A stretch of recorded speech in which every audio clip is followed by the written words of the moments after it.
మీ జయరాం కుమార్. ఇవాళ మన ముందుకు వచ్చేసింది మోటో G96 5G అండి. బ్రాండ్ న్యూ కండిషన్ అండి. జస్ట్ 30 days యూజ్డ్ అండి. ఇంకా 11 months అయితే వారంటీ అవైలబుల్ గా ఉందండి.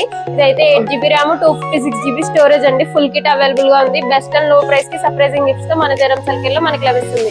మరిన్ని అప్డేట్స్ కోసం మన పేజ్ ని ఫాలో చేయండి, లైక్ చేయండి. Please support Jayaram సల్కేర్.